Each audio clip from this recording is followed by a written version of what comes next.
আসসালামু আলাইকুম। ঈদে বাড়িতে গিয়েছেন এরকম অনেকের কাছেই, আমার পরিচিত অনেক মানুষজনের কাছেও শুনলাম যে মোটরসাইকেলে পর্যন্ত তেল পাওয়া যাচ্ছে না। বিভিন্ন পাম্পগুলো বন্ধ।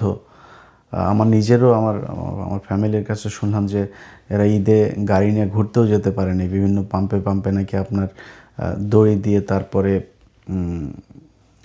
আপনার পাম্প বন্ধ করে রাখা হয়েছে বিভিন্ন জায়গায়। দু এক দিনের ভিতরে হয়তো পরিস্থিতি আরও ভয়ানক হতে পারে, হয়তো একেবারে তেল পাওয়াই যাবে না, এরকম পরিস্থিতিও হওয়ার আশঙ্কা তৈরি হয়েছে।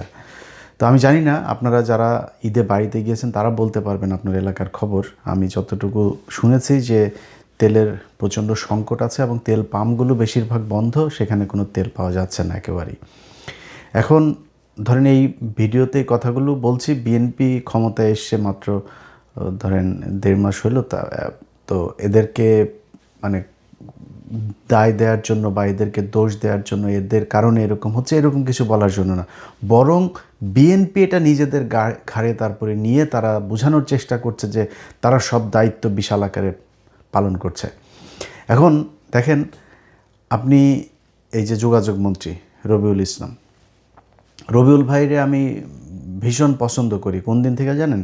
ওনার একটা টক শোতে আমার মনে আছে উনি সময় ইসলামের মুখের উপরে এইভাবে এই মাইক্রোফোন খুলে তারপরে উনি টক শো থেকে উঠে গিয়েছিলেন, সম্ভবত এই চ্যানেলের ওই প্রোগ্রামটাতেই বোধহয়, তো আমি ভুল হইতে পারি। যাক, ওই দিন থেকে ওনার আমি প্রচণ্ড ওনার ফ্যান আমি। কিন্তু এই ব্যক্তি মন্ত্রী হইলেন, হওয়ার পরে উনি এসেই চাঁদাবাজি নিয়ে বিশাল এক বয়ান দিলেন। চাঁদাবাজি সমঝোতার মাধ্যমে নিলে এটাকে সমঝোতা বলা হয়। ভাই, পৃথিবীর কোন চাঁদাটার সমঝোতার মাধ্যমে কে কারে 2 টাকা বেশি দিতে চায়? ভিক্ষা ছাড়া পৃথিবীতে কেউই কারোরে 2 টাকা বেশি দিতে চায় না, এটা সম্ভব না। এখন আপনি এটাকে নিয়ে তারপরে বলেন আপনি যে এটা নেবেন, এটা আমরাও জানি। আওয়ামী লীগ এতদিন ক্ষমতায় ছিল, আওয়ামী লীগের সময় নিত, আপনারা আগের বার সময় আপনাদের যারা শ্রমিক নেতা আছে, এই যে মির্জা আব্বাস সহ শিমুল বিশ্বাস, যারা যারা এই শ্রমিক এর সাথে আছে, তো এটা তো নতুন কিছু না। কিন্তু আপনার এটারে বলতে হবে কেন যে না ভাই এটা চাঁদা না, চাঁদা এটা নিলে এরকম হইলে চাঁদা, এরকম হইলে চাঁদা না, এটা বলে নিজের ঘাড়ে নিয়ে আসলেন। যোগাযোগ মন্ত্রী হয়েছেন আপনি 1.5 মাস হইল। আপনি মানুষের কাছে সময় চাইতে পারতেন যে ভাই আমরা ক্ষমতায় এসছি মাত্র, আমাদেরকে একটু সময় দেন, একটা ঈদ অন্তত সময় দেন, পরের ঈদে আপনাদের এই ভোগান্তিগুলো যা যা হয়েছে এগুলো আমরা ঠিক করে নিব। কিংবা ধরেন একটা বাস মালিক বা বাসের ড্রাইভার, কন্ট্রাক্টর, তারা বাসের ভাড়া বেশি নিচ্ছে। আচ্ছা, এটা কি এইবার প্রথম? এটা এর আগে নেয় নাই? বাংলাদেশে কবে, কোন দিন ঈদের মধ্যে ভাড়া কম নিয়েছে আমারে বলেন? কোনো দিনই কি ভাড়া এই বেশি ছাড়া কখনো কম ছিল বা সমান সমান ছিল? কখনোই ছিল না। আমার সেই ছোটোবেলা থেকে এই পর্যন্ত আমি কোনো দিন শুনি নাই যে ভাই 3 কোটি মানুষের কাছাকাছি এখন ঢাকা শহরে থাকে, তাদের এমনিতে নর্মালি বিভিন্ন সময়গুলোতে মানুষ যখন ঢাকার বাইরে যায় তখনই বাস ভর্তি থাকে। তো 3 কোটি মানুষের মধ্যে যদি 2 কোটি 1.5 কোটি মানুষও যদি যায় একসাথে ঢাকার বাইরে, এই 4-5 দিন একটা মানে এই সময়ের মধ্যে তারা গেলে এমনিতেই এই গণপরিবহনের সংকট হবে, ভাড়া বেড়ে যাবে, মানে যোগান কম হলে চাহিদা বাড়বে, খুবই স্বাভাবিক, এটা কোনো ব্যাপার না। মানুষ এটাতে যায়, এটাতে অভ্যস্ত মানুষ। খুব অতিরিক্ত হয়ে গেলে সেটা হয়তো অনেকের খারাপ লাগে। কিন্তু আপনি কি বললেন? কোথাও কোনো ভাড়া বেশি নিচ্ছে না, কোথাও কোথাও নাকি আরও টাকা দেওয়া দিচ্ছে, শাড়ি লুঙ্গি গামছা জাঙ্গিয়া টাঙ্গিয়া কিনে দিচ্ছে, এরকমও ফেসবুকে ট্রল হচ্ছে। কেন ভাই, আপনার দরকার কি ছিল যে আপনার ঘাড়ে নিয়ে তারপরে এই মালিক পক্ষের এই বাসের কন্ট্রাক্টর ড্রাইভার তাদের এই দায়টাও আপনি আপনার ঘাড়ে নেওয়ার দরকার কি? আপনি ভাই পারবেন না সেটাও আমরা জানি, আপনি হয়তো করবেনও না সেটাও জানি, বাট আপনি অন্তত বলতে তো পারতেন যে কঠোর ব্যবস্থা নেওয়া হবে যদি কেউ, এটাই তো বলে আসছে।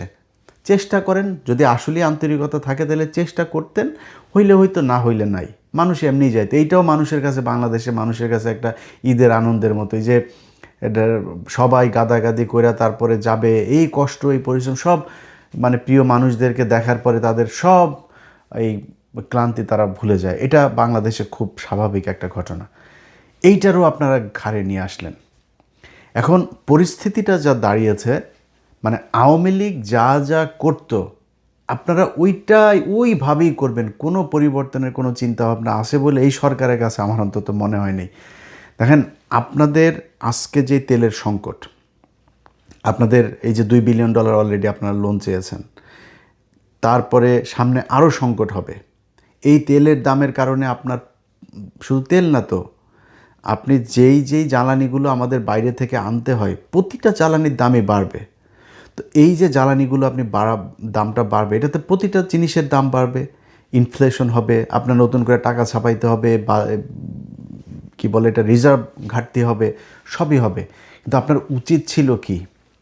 আপনার উচিত ছিল এই সরকারে আসার পরপরই, প্রতিটা মিডিয়া তো আপনাদের নিয়ন্ত্রণে আছে, এটা আমরা 12 তারিখের নির্বাচনেই দেখেছি যে আপনাদের চুরি করার সাথে কিভাবে মিডিয়াগুলো আপনাদের তাল মিলিয়েছে।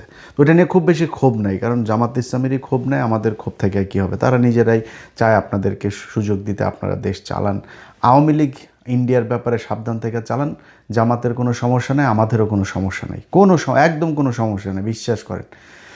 তো আসার পরপর মিডিয়াগুলোকে দিয়ে আপনাদের উচিত ছিল, এই যে গেল 15 বছরে সেই যে ইনডেমনিটি করে, তারপরে ওই যে পাওয়ার প্ল্যান্টগুলো তৈরি করে এই বিদ্যুৎ খাতের যে লুটপাট, এই সাবসিডির নামে তাদের যেই লুটপাটগুলো আওয়ামী লীগের লোকজন করেছে, কত টাকা করেছে, কত $1 বিলিয়ন আপনার পাচার হয়েছে, কত $1 বিলিয়ন এইখানে তাদেরকে ঘাটতি দেওয়া হয়েছে, এই কি বলে সাবসিডি দেওয়া হয়েছে। এই লুটপাটের এইটা কি আমাদের কত টাকা এখন এই মুহূর্তে বৈদেশিক ঋণ আছে, কত টাকা অভ্যন্তরীণ ঋণ আছে, কত টাকা প্রতি বছরে শেখ হাসিনা ছাপাইতো, ইনফ্লেশন কী ছিল আমাদের, এই আপনার কাদেরকে কত টাকা প্রতি মাসে আমাদের দেওয়া লাগে, ঋণ দেওয়া লাগে, তো মানে সুদ দেওয়া লাগে।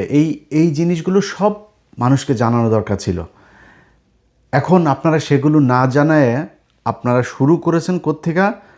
মনে হয়েছে যে একটা সাধারণ একটা সরকার ছিল, সেই সরকার থেকে আপনারা নির্বাচনের মাধ্যমে আপনারা একটা রাষ্ট্র গঠন করেছেন, কোনো অভিযোগ নাই দেশে কারোর। আরে ভাই, আপনি যত কিছুই বুঝান, এখন এই মুহূর্তে একটা মানুষকে, বাংলাদেশের মানুষকে মনে করেন 15 বছর পরে কেউ যদি দেশে যায় থাকে, বা 10 বছর পরে দেশে যায় থাকে, তারা যদি আপনি ঢাকা থেকে বাসে করে, একটা গাড়িতে করে যদি ছেড়ে দেন, সে যদি বরিশালে যায়, সে দেখবে খালি উন্নয়ন আর উন্নয়ন। 15 বছর কম সময় না তো। এই যে 15 বছর একটা সরকার ক্ষমতায় থাকলো, শুধু মানুষকে যদি আপনি এইটা দেখান যে আমার ওরে বাবা এই রাস্তা হয়েছে, বাংলাদেশেও ছিল না কিছু, এই রাস্তা হয়েছে, ওই রাস্তা হয়েছে, হ্যাঁ হয়েছে তো। 15 বছরে একটা দেশ সিঙ্গাপুর হয়, 15 দেশে একটা দেশ মালয়েশিয়া হয়, 15 দেশে একটা দেশ জর্জিয়া হয়। ওইসব দেশে যায়া দেখেন, এটা কিন্তু মানে শয়ে বছর, আমেরিকার মতো দেশ এরকম হইতে কিন্তু তারা খুব বিশাল সময় নেয় নাই। অতএব 15 বছরে যদি নাকি এই দেশের মানুষ যে পরিমাণে কর্মঠ, যে পরিমাণে মানুষ বউ বাচ্চা বাবা মা দেশ বাড়ি ঘর সব থুয়া বিদেশে গিয়ে পড়ে থাকে, এই যে মানুষের যে স্যাক্রিফাইস, তারা যে পরিমাণে এই ঈদের মধ্যেই কয়েক $1 বিলিয়ন গেল আপনার কি বলে রেমিটেন্স। এই দেশ কেন গরিব থাকবে? এই দেশের প্রতি ইঞ্চি মাটিতে আপনার উর্বর, এরা সব ধান গম 12 মাস আপনার ফসল উৎপাদন হয়, তারা কেন না খেয়ে থাকবে? তাদের কেন সমস্যা হবে? কোনো সমস্যা হওয়ার কথা না। সমস্যা যা হয় সেটা আপনাদের মতো রাজনীতিবিদরা যারা দেশ চালান তাদের কারণে হয়। এখন এই জিনিসগুলো তো জানানো দরকার ছিল যে 15 বছর ধরে যে তারা দেশটা চালাইলো, এই 15 বছরে তারা বাপের টাকা দিয়া রাস্তা করছে। ধরেন ঢাকা মাওয়া রাস্তাটার কথাই যদি বলি, ওদিকে ওই যে হাট কুমরোল না কি একটা আছে সিরাজগঞ্জের ওইদিকে, তারপরে যে ঢাকা চিটাগাং আপনার 4 লেনের বিভিন্ন জায়গায় যে রাস্তাঘাটগুলো হলো, পদ্মা সেতু হয়েছে, ওর বাপের টাকা দিয়ে করে নাই তো। আপনার জানানো উচিত ছিল মানুষকে যে 1 কিলোমিটার রাস্তা তৈরি করতে তারা কত টাকা লুটপাট করেছে, 15 বছরে কত লাখ কোটি টাকা তারপরে তারা বিদেশ থেকে লোন করেছে, সেই লোন এখন আপনারা শোধ করতে কত টাকা লোন রেখে গিয়েছে। এই জিনিসগুলি সব জানার দরকার ছিল। না জানায়া আপনি এমন একটা ভাব ধরেছেন আপনি 15 দিনের মধ্যেই দেশে সব সমস্যার সমাধান, আর কোনো জায়গায় কোনো সমস্যা হচ্ছেও না, হবেও না, সব দিয়ে দিবেন জনগণের। এখন জনগণের আপনি ঘোষণাটা মানে সান্ত্বনাটা কি দিবেন? জনগণরা আপনি বুঝাইলেন ঈদের আগে তেলের কোনো সমস্যা নাই, এখনও নিউজ হয় প্রতিদিন কয়েক জাহাজ করে তারপরে তেল সব আসতেছে বাংলাদেশ। সারা দুনিয়ার যদি সব জায়গায় সংকট হয় তাও দেশে কোনো সংকট হবে না। মন্ত্রীরা এগুলো বলছে, আপনি এটা বলার দরকার কি? আমরা দেখতেছি না যে যুদ্ধ হচ্ছে? তা আমরা, আপনি আপনি নিজের সামনে তো আছে, আরে শেখ হাসিনা ইউক্রেন আর রাশিয়ার যুদ্ধ, ওই কথা বলতে গেলে মুখস্থ একটা বক্তব্য শিখেছিল। ইউক্রেন রাশিয়া মুক্ত এই যুদ্ধ, তারপরে এই যে কোভিড মহামারী, এই এই 3-4টা কথা প্রতি বক্তব্যে বলতো, যেখানেই সমস্যা সেখানে ওইটারে দিত। আপনার তো জেনুইন হাসিনার মতো 4-5 বছর ধরে না, তো আপনার মাত্র এখনও যুদ্ধ চলছে, ওইটাকে আপনি বলতে পারতেন যে এখানে যুদ্ধ হচ্ছে ভাই, আমাদের এই সমস্যা, মানুষ বুঝতো তো। আপনারা তো বেশি দিন হয়নি ক্ষমতায় এসছেন, না কোনো সমস্যা নাই, তেল সবাই পেয়ে যাবে, সবাইকে তেল দেওয়া, পাম্পই বন্ধ হয়ে গিয়েছে অনেক জায়গায়। আপনি যে আমি যদি মিথ্যা কথা বলে থাকি, আপনারা যারা দেশে আছেন আপনারাই বলেন। আপনারা গ্রামে গিয়েছেন, আপনার মোটর সাইকেলে তেল নিতে পারেন কিনা বলেন। তো এগুলো হচ্ছে, কিন্তু সব দায় আপনি ঘাড়ে নিলেন। এসব বাদ দিয়া বিএনপিকে বলবো, দেখেন তারেক রহমান, আপনার সাথে আমাদের কোনো শত্রুতা নেই। আপনি এখন বিএনপির প্রধান, আপনি দেশের প্রধান, আপনি দেশ চালাবেন। আমাদের ভাই আওয়ামী লীগের নিয়ে, ইন্ডিয়ারে নিয়ে যেই সমস্যা ছিল, সেই সমস্যা হাসিনার দেশে নাই। এটাই আমাদের জন্য বিশাল ব্যাপার, এইটাই অনেক কিছু। বাট আমরা দেশের একদম পুরো দেশটাকে একটা সিঙ্গাপুরই চেয়েছিলাম, যেই কারণে মানে পুরো আওয়ামী লীগ এবং ইন্ডিয়া থেকে আমরা একটা স্বাধীন সার্বভৌম দেশ চেয়েছিলাম, যে কারণে একদম জিরো টলারেন্স হয়ে তারপরে অনেক কথাবার্তা বলেছে, অনেক কিছু করতে চেয়েছে, হয় নাই, পারে নাই। সব চোরের বাচ্চারা সব এই জায়গায় এসে, এই যে ডক্টর ইউনূস, সে যে দেশটা চালায় গেল, এই শুয়োরের বাচ্চা, পুরা নষ্টের মূল হচ্ছে এই শুয়োরের বাচ্চা, ওর যেই উপদেষ্টাগুলো ছিল এরা, এই আসিফ নজরুল, ইউনূস, তারপরে হইল গিয়া ধরেন আজকে আপনারা যে ঈদটা করছেন না, আসিফ নজরুল শুয়োরের বাচ্চা এখন কয় ও রাসূল সাল্লাল্লাহু আলাইহি সাল্লামরে নিয়ে ওনাকে জীবনী লাগবে। তুই কুত্তার বাচ্চা কি? কে তুই? তোর ঘরে কাজের বুয়া পর্যন্ত প্রেগনেন্ট হয়ে বাইরে হয়, তুই কে? তুই বই লিখবি রাসূল সাল্লাল্লাহু আলাইহি সাল্লামরে নিয়ে, আর তোর বই পড়া লাগবে? তোর বউ হইল রোকেয়া প্যাচি, তোর বউ হইল হুমায়ুন আহমেদের মেয়ে, তুই তো নিজেই শালা নাস্তিক একটা। তুই আসছিস আবার আস্তাগফিরুল্লাহ, ওই স্বীকার করে না, কিন্তু ওর কার্যকলাপ যা আছে সব কিছুই একদম ইন্ডিয়ান মাল। ও প্রথম আলোর পুরো শেল্টার দাতা। ওর কারণে আজকে যেই ঈদটা যাচ্ছে না, যেই ঈদে আপনারা বিশাল আতর সুরমা মাইখা তারপরে বাংলাদেশে ঈদ করলেন, প্রথম সারিতে দাঁড়ায় জাতীয় ঈদগাহে, আপনাদের এইখানে বসাইতে অনেক মানুষের জীবন দিতে হয়েছে, অর্থ দিতে হয়েছে, তার পরিবার ধ্বংস হয়ে গিয়েছে, এখন পর্যন্ত জেল খাটছে, গেল 17 বছর ধরে জেলে। সেই মানুষগুলোকে জেলে রাখা তারপরে আপনারা ঈদ পালন করেছেন। এই আসিফ নজরুল শুয়োরের বাচ্চারা, এই ইউনূস শুয়োরের বাচ্চা, এই দুইটার কারণে এরা আছে। ধরেন আজকে যে আইনমন্ত্রী হয়েছে না, এই আইনমন্ত্রীর বিরুদ্ধে আমি লেখালেখি করেছি দিলীপ আগারওয়ালা আটক হওয়ার পরে, কিন্তু আইনমন্ত্রীর সাথে আমার কিন্তু ভীষণ ভালো সম্পর্ক ছিল। ওনার বিরুদ্ধে বলেছি দিলীপ আগারওয়ালা নিয়ে, কিন্তু কিছু জিনিস স্বীকার করি। এই লোকটাকে যদি কোনো দিন বলেছে যে ভাই অমুক আলেমের আপনার একটা আছে, হেয়ারিং আছে, ওইটা একটু দেখেন, উনি বাংলাদেশে থাকুক আর না থাক, পরের দিন দেখেছি যে উনি সেই কথাটা কোর্ট পর্যন্ত পাঠিয়েছেন এবং সেটা রেজাল্ট পেয়েছে। ওনার মাধ্যমে অন্তত যদি কম হয় তাও 100 জন আলেমকে আমি ওনার মাধ্যমে হেল্প করেছি। এই ঈদ গেল, ঈদের পরের দিন মাওলানা সাইদুর রহমান সাহেব, ওনার সাথে কথা বললাম, উনি বের হয়েছেন। আরে ভাই, সে কেন ঈদ জেলখানায় করবেন? তারেক রহমান, আপনার মায়ের আলেমদের প্রতি যে সম্মান ছিল, আপনার বাপের যে সম্মান ছিল, আশা করি আপনারও আছে। যদি আল্লাহর ওয়াস্তে যদি পারেন এই মানুষগুলিরে ছাড়েন, এই মানুষগুলির সাথে, এই মানুষগুলিরে জেলখানা থেকে বের করার জন্য আর বিডিআর, এই দুইটার জন্য আমার এই পুরো 1.5 বছর ডক্টর ইউনূসের সরকারের সাথে যত সমস্যা সব এইটা নিয়ে, সেনাবাহিনীর সাথে আমার যত সমস্যা এই দুইটা জায়গা নিয়ে। তো তারা এই ডক্টর ইউনূসরে, এই মাদারি কী করছে জানেন? ওই কিছু হইলে ওই আমেরিকান অ্যাম্বাসিরে দিয়া এই আকাম কুকাম করাইতো, এই যে আলেমগুলোর ব্যাপারে। একটা আলেম ছাড়া হয়, একটা আলেম ছাড়লেই তারপরে কি করে, আমেরিকান অ্যাম্বাসি আপনার ওই আইন মন্ত্রণালয়ে ফোন করে, অমুক এজেন্সিরে ফোন করে। এই যে আইজি প্রিজনরে, মানে আমি তো সেনাবাহিনীর বিরুদ্ধে কথা বলেছি, অনেক প্রশাসনের অনেকের বিরুদ্ধে কথা বলছি, কিন্তু ভাই সত্যি কথা বলি, সেনাবাহিনীর একজন ডিজিএফআর একজন অফিসারের যদি বলছে যে ভাই আপনাদের এই ডিজিএফআর ক্লিয়ারেন্স পাওয়া যাচ্ছে না বলে ওনাকে আপনার জামিননামা যাওয়ার পরেও, আদেশ যাওয়ার পরেও জেলখানা থেকে ছাড়ছে না, কারা কর্তৃপক্ষের কাউরে যদি বলছে যে ভাই এটা ছাড়া যাচ্ছে, ভাই 10 মিনিটের মধ্যে ছাড়তেছি, একজনকেও আমি দেখিনি। এই যে শফিউর রহমান ফারাবি, এর জন্য ভাই কত মানে ঘন্টা যে আমার ব্যয় করা লেগেছে, এরে ফোন করা, ওরে ফোন করা, ওরে করা, ছেড়েছে। কিন্তু সমস্যা কোন জায়গায় জানেন? সমস্যা হইলো আমেরিকান এম্বাসিতে। ওইখান থেকে আপনার দেয়, ওরে ছাড়লেন কেন, এরে ছাড়লেন কেন, ওনারা করে। এখন এই শয়তানির মূল কিন্তু হলো আসিফ নজরুল আর ইউনুস। এরা ওদেরকে এগুলি পাঠায় যে এই যে এরে ছাড়া দিচ্ছে, এরে ছেড়ে দিচ্ছে। ওই যে প্রথম আলো এদের করে, এরা ছাড়া পাইলে তো প্রথম আলোর সময়, কারণ প্রথম আলো, ডেইলি স্টার, এরাই তো এদেরকে মিথ্যা নাটক সাজায় জেলে পাঠিয়েছে।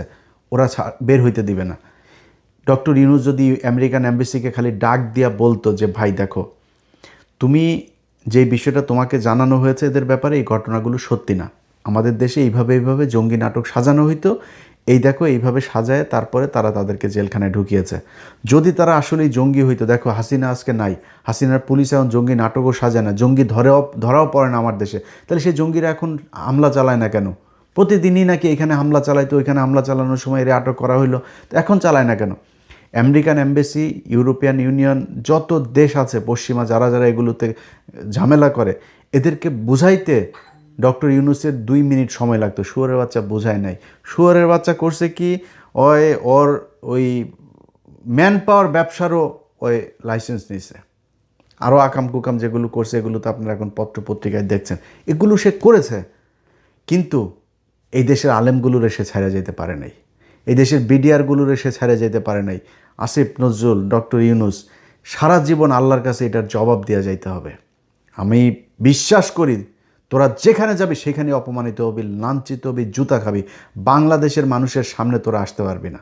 যেখানে যাবো ওইখানেই অপমানিত হবে, ওইখানেই তোরা কোনো না কোনোভাবে অপমানিত হবে। কদাচিৎ 2-1 জায়গার থেকে ভালোভাবে বের হইতে পারবি।